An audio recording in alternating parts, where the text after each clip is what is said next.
வணக்கம் ஃப்ரெண்ட்ஸ். ஸ்ரீமதி மைதிலி லட்சுமி அம்மா அவர்கள் எழுதிய ஸ்ரீமதி மைதிலி அத்தியாயம் 31. காலை ஸ்நானத்திற்கு பிறகு ஜெயஸ்ரீ பவனத்தின் பின்புற தோட்டத்திற்குள் சென்று மைதிலி அன்று அலர்ந்த சில மலர்களை கொய்து பூக்கூடையில் நிரப்பிக்கொண்டு உள்ளே வந்தாள். நாளடைவில் அவர்கள் செல்வ நிலையும் அந்தஸ்தும் உயர்ந்து கொண்டு சென்ற போதிலும் மங்கள பவனத்திலேயே இருந்தபோது அவள் அனுஷ்டித்து வந்த குடும்ப தர்மங்களை அவள் சிறிதும் புறக்கணிக்கவே இல்லை. ஆடம்பரமின்றி மிகவும் பக்தி சிரத்தையுடன் அன்றாடம் தான் செய்து வந்த பூஜையை விரைவாக முடித்து கொண்டு சமையல் கட்டிற்கு வந்தாள்.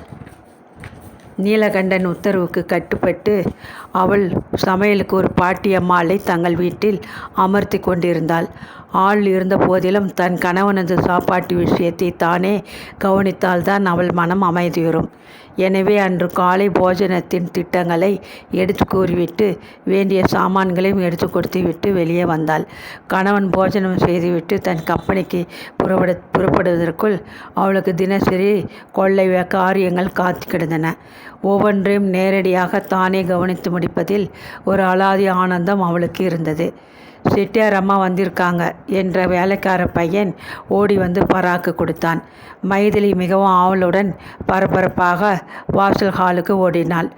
ஒரு கூடையில் பழங்களை நிரப்பி வேலையால் பின்னால் சுமந்து வர கந்தசாமி செட்டியார் சகதர்மணி அமிர்தவல்லி அம்மாள் ஒரு தட்டில் வெற்றிலை பாக்கு புஷ்பத்துடன் உள்ளே வந்தாள். வாங்கோமா வாங்க, உட்காருங்க என்று மிகவும் அன்போடு உபசரித்தாள் மைதிலி. தற்சமயம் உத்தியோக முறையில் கந்தசாமி செட்டியாருக்கும் நீலகண்டனுக்கும் தொடர்பும் ஏதும் இருக்கவில்லை என்ற போதிலும் இரு குடும்பத்தினிடையே ஏற்பட்ட பரிச்சயத்தினால் உதித்த சிநேகத்திற்கு ஏதும் பங்கம் ஏற்பட்டு விடவில்லை. மைதிலி, உன் தம்பிகளுக்கு கல்யாணம் நிச்சயமாகியிருக்கிறது. இப்போவே சொல்லிவிட்டேன். உன் வீடு, குழந்தைகள் 2 பேரும் உன் விருப்பு என்று நினைத்து கொண்டு நீயும் அவரும் வந்திருந்து எல்லாவற்றையும் நடத்தி வைக்கணும், தெரியுமா என்ற மிகவும் உரிமையுடன் அதட்டிக்கொண்டு தான் கொண்டு வந்த பழங்களுடன் வெற்றிலைப்பாக்கு நிறைந்த தட்டை அவளிடம் நீட்டினாள் அந்த அம்மாள். அதில் கையில் வாங்கி கொண்டு மைதிலி அருகிருந்த மேஜை மேல் வைத்தாள். அதற்கென்ன அம்மா, நாங்கள் 2 பேரும் வந்து ஜமாய்த்து விடுகிறோம். உங்களுக்கு செய்யாது பின் யாருக்கு தான் நாங்கள் செய்ய போகிறோம் என்று கூறிவிட்டு தட்டின் மேல் இருந்த விவாக முகூர்த்த பத்திரிகையை எடுத்து ஆவலுடன் பிரித்து பார்த்தாள். என்னவோ மைதிலி, ஐயர் பாடம் சொல்லி கொடுக்க ஆரம்பித்த வேலை. பசங்க 2ம் இன்டர்மீடியட் படித்து முடிச்சு விட்டதுகள். மேலே படிக்க வைக்கணும்னு வீட்டிலே அவருக்கு ஆசை. சீமைக்கு அனுப்பி விடலாம்னு கூட ரொம்ப ரொம்ப யோசனையாக இருக்கார். இதுகள் 2ம் எங்கே போய் படித்தாலும் படிக்கட்டும், ஆனால் காலத்திலே ஒரு கால் கட்டு மாட்டி விடுங்கன்னு சொல்லிக்கிட்டு இருந்தேன். கடவுள் கிருபையிலே அதுவும் கூடி வந்து விட்டது என்று மகிழ்ச்சியுடன் படபடவென்று பேசி முடித்துவிட்டு ஆசனம் ஒன்றில் சாய்ந்து கொண்டாள். இதோ வந்து விட்டேன் என்று கூறிவிட்டு மைதிலி மின்னல் வேகத்தில் சமையல் கட்டிற்குள் ஓடினாள். விரைவாக கொஞ்சம் காஃபியை கலந்து ஒரு டம்ளரில் நிரப்பி எடுத்துக்கொண்டு ஹாலுக்குள் வந்தாள். இதெல்லாம் என்னத்துக்கு மைதிலி, காலை வேளையில் எத்தனை வாட்டி சாப்பிடுகிறதா என்று மறுத்தும் அமிர்தவல்லி முடிவில் வேறு வழியின்றி மைதிலியின் உபசரணையை ஏற்க வேண்டி வந்துவிட்டது. வீட்டுக்காரர், நீ எல்லோரும் சௌக்கியம்தானே? குழந்தைகளும் சௌக்கியம்தானே? எங்கே அதுகளை கண்ணில் காணோம் என்று அன்புடன் குசலம் விசாரித்தாள் அந்த அம்மாள். மாடியில் அவர்கள் 2 பேரும் டியூஷன் படிக்கிறார்கள். இதோ கூப்பிடுகிறேன் என்று பதில் அளித்துவிட்டு மாடிப்படியின் அருகே சென்று உரத்த குரலில் ரவி, ஜெயஸ்ரீ 2 பேரும் கீழே வாருங்கள் என்று அழைத்தாள். சில வினாடிகளில் மாடிப்படி மீது மகிழ்ச்சி நிறைந்த 2 குழந்தைகளின் சிரிப்பொலி கேட்டது. அம்மா, எதுக்கு கூப்பிட்ட என்று உற்சாகத்துடன் இறைந்து கேட்ட வண்ணம் மூச்சு வாங்க ஓடி வந்தான் ரவிச்சந்திரன். அண்ணனுடன் போட்டியிட்டு கொண்டு விரைவாக ஓடி வந்ததில் மூச்சு திணறி களைத்து போன ஜெயஸ்ரீ தாயின் முந்தானியை பிடித்து கொண்டு அவளது கால்களை கட்டி கொண்டு நின்றாள். இங்கே வாடா தம்பி, என்ன வெட்கம் உனக்கு? உன் பாட்டியாரை தெரியவில்லையா உனக்கு என்று சொந்தம் பாராட்டி விசாரித்த அமிர்தவல்லி ரவிச்சந்திரனை தாவி பிடித்து இழுத்து தன் அருகே அணைத்த வண்ணம் உட்கார வைத்து கொண்டாள். இங்கே வாமா கண்ணு என்ற ஜெயஸ்ரீயை அன்புடன் அழைத்து தன் மடி மீது தூக்கி வைத்து கொண்டு தங்கத்தை நிகர்த்த மேனி அழகு படைத்த அக்குழந்தையின் மென்மையான நெற்றியில் மனம் கடிந்து முத்தமிட்டு மகிழ்ந்தாள். ரவிக்கு 8 வயது இருக்கும் அல்லவா? அதுக்குள்ளாக காலம் எவ்வளவு விரைவாக போய்விட்டது பார்த்தியா மைதிலி என்று வியப்புடன் கேட்ட அமிர்தவல்லி நாணத்துடன் உடலை கூனி குறுகி கொண்டு சங்கடத்துடன் தன் அருகே வீற்றிருந்த அந்த சிறுவனை ஆசையுடன் பார்த்தாள். இப்போதான் ஜெயஸ்ரீ பிறந்தது போலிருக்கிறது. அதற்குள் 5 வருஷம் ஓடிவிட்டது. காலம் யாருக்காக காத்திருக்கிறது என்று பதிலளித்த மைதிலி எதிரில் இருந்த ஆசனம் ஒன்றில் அமர்ந்து கொண்டாள். ஐயர்தானே இந்த குழந்தைகளுக்கு படிப்பு சொல்லிக் கொடுக்கிறார் என்று அமிர்தவல்லி கேட்டதற்கு ஆமாம் என்று தலையசைத்தாள் மைதிலி. அவரே சொல்லிக் கொடுக்கட்டும். ஐயா சொல்லிக் கொடுக்கும் குழந்தைகள் கட்டாயம் முன்னுக்கு வந்து விடுவார்கள் என்றாள் அந்த அம்மாள். பரமேஸ்வரரும் நாங்களும் மிகவும் பழகிவிட்டதனால் அவர் எங்களுக்கே வேற்று மனிதராகவே தெரியவில்லை. குழந்தைகளுக்கு பாடம் சொல்லிக் கொடுக்கிறேன் அம்மா என்று அவர் சொன்னபோது சந்தோஷத்துடன் அவர்கள் கல்வி பொறுப்பை அவர் கையில் ஒப்படைத்து விட்டேன் என்று பெருமிதத்துடன் மைதிலி பதிலளித்தாள். ஜெயஸ்ரீ நெற்றி மீது தவழ்ந்த சுருண்ட கூந்தலை அன்போடு விரல்களால் வருடி கொண்டு அமிர்தவல்லி மகிழ்ச்சி நிறைந்த குரலில், மைதிலி, என்னவோ அம்மா, பரமேஸ்வரர் குடும்பத்தின் தொடர்பாலே உனக்கும் எங்களுக்கும் பரிச்சயம் ஏற்பட்டது. உன் புருஷன் தனது சாமர்த்தியத்தினால் நன்றாக மேன்மேலும் பணத்தை பெருக்கி கொண்டு விட்டார். நீங்கள் 2 பேரும் மனசு ஒன்றாகி ஒற்றுமையாக வாழ்கிறதை பார்த்து நாங்கள் சந்தோஷப்படுகிறோம். ஐயர் மகன் சுந்தரமூர்த்திக்கு கூட உங்கள் புருஷன் கம்பெனியில் ஒரு நல்ல வேலை போட்டு கொடுத்திருப்பதாக கேள்விப்பட்டேன். அவங்க உனக்கு செய்த உதவிக்கு நீ திரும்ப உபகாரம் செய்து விட்டதை அறிஞ்சு எனக்கு ரொம்ப திருப்தியாகிவிட்டது. முருகன் கிருபையாலே நீ சுகமாக நீரோழி காலம் வாழணும். அவ்வளவுதான், வரட்டுமா என்று கூறிவிட்டு அமிர்தவல்லி அம்மாள் மடியிலிருந்த ஜெயஸ்ரீயை மார்புடன் அணைத்து முத்தமிட்டு அவளுடைய மிருதுவான கன்னங்களை தொட்டு திருஷ்டி சொடுக்கினாள். ரவிச்சந்திரனை அணைத்து அவன் நெற்றியிலும் ஒரு முத்தமிட்டு விட்டு, வரட்டுமா, எனக்கு உத்தரவு கொடுமா, நேரமாகிறது என்று கூறிக்கொண்டு எழுந்திருந்தாள். அருகில் இருந்த பூஜை அறைக்கு ஓடி சென்ற மைதிலி தட்டில் வெற்றிலைப்பாக்கு, பழம் முதலியவற்றை எடுத்து கொண்டு வந்து அவைகளை அந்த அம்மாளுக்கு கொடுத்து உபசரித்து வாயில் வரை வந்து அவளை வழி அனுப்பினாள். செட்டியார் மனைவி காருக்குள் ஏறி உட்கார்ந்து கொண்டாள். தலையை வெளியே நீட்டி, சொல்ல மறந்து விட்டேனே மைதிலி, உன் தம்பிகள் 2 பேரும் உனக்கு ஒரு நல்ல சேலை எடுத்து கொடுத்தாக வேணும் என்று ஏகமனதாக ஓட்டு போட்டு விட்டாங்க. அடுத்த வாரம் கடைக்கு போகிறேன், வந்து அழைத்து போவேன். மறுக்காமல் வந்து உனக்கு பிடிச்ச சேலையை நீயே பொறுக்கி எடுத்துக்கணும். கண்டிப்பாக சொல்லிவிட்டேன் என்று பட்களை எல்லாம் காட்டி குதூகலத்துடன் சிரித்தாள். அதுக்கென்ன அம்மா, நீங்கள் அன்போடு கொடுக்கும் பரிசை நான் கட்டாயம் ஏற்றுக்கொள்வேன். ராமன் லட்சுமணன் 2 பேருக்கும் சொந்தத்தில் தானே பெண் எடுத்திருக்கிறீர்கள் என்று வினவினாள். ராமனுக்கு என் அண்ணன் மகளை எடுத்திருக்கிறோம். லட்சுமணனுக்கு அவருடைய அக்கா மகளை எடுத்திருக்கிறோம். 2 பக்கத்து சொந்தத்தையும் விட்டு கொடுக்கவில்லை. மேலும் எங்கள் அண்ணாவும் செலவாளியாகி கை சளைத்து போய்விட்டார். அவங்க அக்கா குடும்பம் ரொம்ப எல்லாமையிலே கஷ்டப்படுகிற குடும்பம்தான். பகவான் நமக்கு நிறைய பணத்தை கொடுத்திருக்கிறார். நம்ம சுற்றத்தார்களுக்காவது அதனாலே கொஞ்சம் உபயோகம் இருக்கட்டுமேனு தான் சொந்தத்திலேயே பெண் எடுத்தோம். வரேன் அம்மா மைதிலி என்று கூறி கை குவித்து நமஸ்கரித்து விடை பெற்று கொண்டாள் அமிர்தவல்லி அம்மாள். கார் பங்களா விட்டு வெளியே சென்ற பின்னரும் மைதிலி சிறிது நேரம் அப்படியே செயலற்று நின்று கொண்டிருந்தாள். அமிர்தவல்லி அம்மாள் கடைசியாக கூறிய சென்ற மொழிகளில் உண்மை இருக்கத்தான் இருந்தது. செல்வர்க்கழகு செய்யுங்களை தாங்குதல் என்ற பொன்மொழி கருத்தை அந்த அம்மா தன் உள்ள பண்போடு கலந்து மிக்க பணிவாக எடுத்து சொன்னாள். நீலகண்டனுக்கும் அவளுக்கும் தற்சமயம் பகவானின் கருணையால் ஐஸ்வர்யம் பெருகி கொண்டு வந்தது. தங்களது சொந்த தேவை போக மற்றவருக்கு உதவி செய்யவும் அவர்களால் முடியும் என்ற நிலையில் இருந்தார்கள். கடந்த 1 வருஷ காலமாக அவள் காதுகளில் பலவிதமான வதந்திகள் விழுந்து கொண்டுதான் இருந்தன. வீட்டை விற்ற பின் மங்களம் முதலியோர் படத்தொழிலில் ஈடுபட்டு தோல்வியுற்று கடனாளியாகி தரித்திரத்தில் மிகவும் கஷ்டப்பட்டு கொண்டிருப்பதாக அவள் அரைக்குறையாக விஷயத்தை அறிந்து கொண்டிருந்தாள். மங்களமும் தம்பி ஸ்ரீகாந்தனுடன் மனஸ்தாபப்பட்டு கொண்டு தனியே வெளியேறி எங்கேயோ ஒரு வாடகை வீட்டில் மிகவும் கஷ்டப்பட்டு கொண்டு ஜீவனம் செய்கிறாள் என்ற விஷயத்தை அவள் சமீபத்தில் கேள்விப்பட்டிருந்தாள். கணவனை இழந்த கைம்பெண் நிலையில் செல்வத்தை இழந்து தரித்திரத்தில் தன் குழந்தையுடன் கஷ்டப்படும் நாத்தனாரை எண்ணி எண்ணி அவள் மனம் மிகவும் வேதனை அடைந்திருந்தது. மங்களம் எங்கே வசிக்கிறாள் என்று தேடி கண்டுபிடிக்க வேண்டும். பத்மினியின் கட்டுப்பாடுகள் இல்லாததனால் நேரடியாக சென்று ஆத்தனாரிடம் மனம் விட்டு பேசி கடந்து போனதை மறந்துவிட்டு அவள் சுகமாக வாழ ஏதேனும் உதவ வேண்டும் என்றெல்லாம் அவள் மனம் பல எண்ணி தத்தளித்து கொண்டிருந்தது. தன் மனதில் ஏற்பட்ட இந்த சிந்தனையை அவள் கணவனிடம் கூறி ஆலோசனை கேட்க மிகவும் விரும்பினாள். ஆனால் மங்களத்தை பற்றிய பேச்சை தொடங்கவே அவளுக்கு மிகவும் பயமாக இருந்தது. ஸ்ரீமான் திவாகரன் மறைவிற்கு அனுதாபம் விசாரிக்க சென்ற போது தனக்கு ஏற்பட்ட அவமானத்திற்கு பிறகு நீலகண்டன் தனக்கு ஒரு சகோதரி இருக்கிறாள் என்ற நினைவையே அடியோடு மறந்தே போய்விட்டான். சஞ்சலமாக பற்பல சிந்தித்து கொண்டு நின்ற மைதிலி பின்னால் காலடி ஓசை கேட்பதை உணர்ந்து திடுக்கிட்டு திரும்பினாள். அப்பா உன்னை கூப்பிடுகிறார் என்று மழலை போல் கொஞ்சி கொண்டு ஓடி வந்து காலை கட்டி கொண்டாள் குழந்தை ஜெயஸ்ரீ.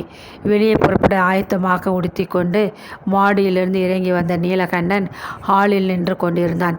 சமையல் ஆகிவிட்டிருந்தால் அடியேன் சாப்பிட சுத்தமாக இருக்கிறேன் என்று பரிகாசமாக கேட்டுவிட்டு சரிகை அங்கவஸ்திரத்தை எடுத்து ஆசனம் ஒன்றின் கை மீது பத்திரமாக வைத்தான். ஒரு நிமிஷம் எல்லாம் தயாராகிவிடும் என்று புன்னகையுடன் பதிலளித்த மைதிலி சமையல் கட்டிற்கு ஓட்டமும் நடையுமாக விரைந்தாள். அன்று குழந்தைகளுக்கு பள்ளிக்கூடம் விடுமுறை நாள். எனவே தந்தையின் அருகில் அமர்ந்து கொண்டு தாயார் பரிமாற இருவரும் சாப்பிட்டுவிட்டு தோட்டத்திற்குள் விளையாட சென்று விட்டனர். போஜனத்தை முடித்து கொண்டு ஹாலுக்குள் வந்தான் நீலகண்டன். மனைவி கொண்டு வந்து வைத்த வெற்றில் தட்டிலிருந்து கொஞ்சம் பாக்கை அள்ளி வாயில் போட்டுக்கொண்டு சரிகை அங்கவஸ்திரத்தை எடுத்து அணிந்து கொண்டு வெளியே செல்ல கிளம்பினான் நீலகண்டன். வாயில் வரை சென்றவன் ஏதோ நினைத்து கொண்டவன் போல் திரும்பி, மைதிலி, உன்னை கேட்க வேண்டும் என்று இருந்தேன், மறந்தே விட்டேன். இந்த கடிதத்தை பார் என்று சொல்லிவிட்டு அவசரமாக சட்டை பையிலிருந்து ஒரு கடித உரையை எடுத்து அவளிடம் நீட்டினான். மைதிலி அதை வாங்கி பிரித்து படித்தாள். சிரஞ்சீவி நீலகண்டனுக்கு காமாட்சி பாட்டி அநேக ஆசீர்வாதம். இங்கே யாவரும் சேமம். அங்குள்ள சேமத்தை அடிக்கடி கடிதம் போட்டு கொண்டிருக்கவும். இப்போவும் எனக்கு தள்ளாமை அதிகமாகிவிட்டதனால் காசிக்கு ஒரு முறை போய்விட்டு வர வேண்டும் என்று ரொம்ப ஆவலாக இருக்கிறேன். நீ நல்ல தசையில் இருப்பதை பற்றி கேள்விப்பட்டேன். என் காசி யாத்திரைக்கு ஏதாவது பண உதவி செய்தால் மிகவும் சௌகரியமாக இருக்கும் என்று கேட்டுக்கொள்கிறேன். இந்த கடிதம் கண்டதும் ஏதாவது அனுப்பி வைத்தால் உபகாரமாக இருக்கும். காசிக்கு போகும்போது பட்டணத்தில் உன்னோடும் குழந்தைகளோடும் ஒரு 10 நாள் தங்கி இருக்க மிகவும் ஆசையாக இருக்கிறது. உன் விலாசம் சரியாக தெரியாததனால் இத்தனை நாளும் கடிதாசி ஏதும் போடவில்லை. மைதிலிக்கு என் ஆசீர்வாதத்தை சொல்லவும். உடனே பதில், காமாட்சி சொல்படி அம்பி கெட்டு. இதற்கு என்ன பதில்? நீ இதற்கு என்ன சொல்கிறாய் என்று கேட்டுவிட்டு மனைவியின் முகத்தை ஆவலுடன் பார்த்தான். மைதிலிக்கு சட்டென ஏதும் பதில் சொல்லவே தோன்றவில்லை. பாட்டிக்கு வயதாகிவிட்டது. அதனால் என்று முடிக்காத வார்த்தைகளை பாதியில் விழுங்கினாள். நான் நினைத்ததை நீயும் சொல்லிவிட்டாய். பாட்டிக்கு வயதாகிவிட்டது, தள்ளாமை அதிகமாயிருக்கிறது, உதவ வேண்டும் என்று வாய் திறந்து கேட்கிறாள். நாம் மறுப்பது தர்மமல்ல. பாட்டிக்கு காசி யாத்திரை செல்ல வேண்டியது அவசியம். அதனால் என்று தபாலில் அவள் பெயருக்கு 100 ரூபாய் பணம் அனுப்பிவிடுகிறேன். இங்கே வந்து 10 நாள் என்ன, 1 மாதம் ஆனாலும் தங்கி போகலாம் என்ற கடிதமும் போட்டு விடுகிறேன். பாட்டி நமக்கு ஆபத்திற்கு தங்க இடம் கொடுத்து உதவியதை மறக்கக்கூடாது என்றான் அவன். அப்படியே செய்யுங்கள் என்று பதிலளித்த மைதிலியின் உள்ளத்தில் பல்வேறு உணர்ச்சிகள் அது சமயம் போராடி குமரிக்கொண்டு வந்தன. நீலகண்டன் வெளியே சென்ற பின்னர் மாடி பக்கம் சென்றாள் அவள். கடந்த 1 வருஷமாக ஒழிந்த வேளையில் வீட்டில் இருந்தபடி ஆங்கிலமும் தமிழும் படிக்க அவள் கற்றுக்கொண்டு வந்தாள். குழந்தைகளுக்கு பாடம் சொல்லி முடித்த பின்னர் பரமேஸ்வரர் அவளுக்கும் கல்வி போதித்து வந்தார். கணவன் வெளியே சென்ற பின்னர் வீட்டு வேலைகள் என்று ஓய்வு ஏற்படும் பொழுதுதான் அவள் படிக்க புஸ்தகத்தை எடுப்பது வழக்கம். மைதிலிக்கு ஓய்வு ஏற்பட்டு பாடம் கேட்க வரும் வரை பரமேஸ்வரர் பொறுமையாக காத்திருப்பதும் வழக்கமாகி விட்டிருந்தது. நோட்டு புத்தகம் பேனா ஆய்வு சகிதம் வந்து எதிரே உட்கார்ந்த மைதிலியின் முகத்தை நிமிர்ந்து பார்த்தார் பரமேஸ்வரர். என்றும் இல்லாத அவள் வதனம் சாம்பி இருப்பதை கண்ணுற்றதும் அவர் உள்ளம் துணுக்குற்றது. ஏனம்மா குழந்தை மைதிலி, உங்கள் உடம்பிற்கு என்ன என்று பரிவுடன் விசாரித்தார். மிகவும் நெருங்கி பழகவிட்ட போதிலும் அவர் மைதிலியை நீங்கள் என்று அழைப்பதை நிறுத்தவே இல்லை. உங்களிடம் சொல்வதற்கு என்ன மாமா, உங்களுக்கு எங்கள் குடும்பத்து விஷயங்கள் எல்லாம் தெரியும். இந்த கடிதத்தை பாருங்கள் என்று கோபமும் துக்கமும் கலந்த குரலில் கூறிவிட்டு காமாட்சி பாட்டியின் கடிதத்தை அவரிடம் கொடுத்தாள். படித்து முடித்ததும் அவர் வாய்விட்டு சிரித்தார். அம்மா மைதிலி, இதில் ஆச்சரியப்பட ஏதுமில்லை. இதுதான் உலகப்போக்கு என்றார் அவர். மாமா, பாட்டி எங்களிடம் நடந்து கொண்ட முறைக்கு, அதுவும் கைப்பொருள் இல்லாது திண்டாடிய காலம் சமயம் என்னை நடத்திய கேவலமான முறைக்கு நாங்கள் இந்த சமயம் உதவ வேண்டியது தேவையே இல்லை. பாட்டிக்கு பணம் அனுப்புவது பற்றி அவர் ஆலோசனை கேட்டபோது சரி என்று நான் முழு மனதுடன் ஆமோதிக்கவில்லை மாமா. இவர்களுக்கெல்லாம் ஏன் உதவி செய்ய வேண்டும் என்று எனக்கும் கோபமும் ஆத்திரமும் ஏற்படுகிறது என்று கூறிவிட்டு முகத்தை கீழே தாழ்த்தி கொண்டாள். அவள் கண்களிலிருந்து கண்ணீர் துளிகள் கன்னங்கள் மீது உருண்டோடுவதைக் கண்ட பரமேஸ்வரர், அம்மா, நீங்கள் அழுகிறீர்களோ என்று ஆச்சரியத்துடன் கேட்டார். ஆமாம் மாமா, கடந்து போன அந்த துன்ப நாட்களை நினைத்து கொண்டேன். வருத்தம் தாங்க முடியவில்லை. அழுகை வந்துவிட்டது. பாட்டி வீட்டிலிருந்து கையில் 10 ரூபாய் பணத்துடன் கை குழந்தையை தூக்கி கொண்டு, அனாதை போல் அல்லவா இந்த பட்டணத்திற்கு வந்தேன் என்று கூறிவிட்டு விம்மினாள். பரமேஸ்வரர் அவளை இரக்கத்துடன் பார்த்து கொண்டே பேசினார். அம்மா, நீங்கள் கடந்து போன கஷ்டங்களை நினைத்து வருந்துவது தவறு. நமக்கு துன்பம் விளைவித்தவர்களை தண்டிக்க வேண்டுமானால் அவர்கள் உள்ளம் வெட்கப்படும்படி நன்மை செய்துவிட வேண்டும். அவர்கள் உள்ளம் வெட்கப்படும்படி நன்மை செய்துவிட வேண்டும் என்பது பொய்யாமொழி. பணம், அந்தஸ்து, சௌகரியம் எல்லாம் கடவுள் கருணையால் உங்களுக்கு பெருகி நிற்கின்றன. அதோடு மனத்தையும் அவர்கள் போல் பன்மடங்காக பெருக்கிக் கொள்ள முயற்சி செய்ய வேண்டும். அத்துடன் மனித ஜென்மமாக பிறந்துவிட்டதின் பெருமை. கண்களை துடைத்து கொண்டு மைதிலி புன்முறுவல் செய்தாள். மாமா, உங்களின் போதனை என் மனதிற்கு மிகவும் ஆறுதலாக இருக்கிறது. என் மனதிலே கோபதாப உணர்ச்சிகளுக்கு இடம் கொடுக்கக்கூடாது. வாஸ்தவம். அவைகளை கலைந்துவிட முயற்சி செய்கிறேன் மாமா. உங்களை இன்னொரு யோசனை கேட்க விரும்புகிறேன் என்றாள். கேளுங்கள் அம்மா என்று பரமேஸ்வரர் பணிவாக சொன்னார்.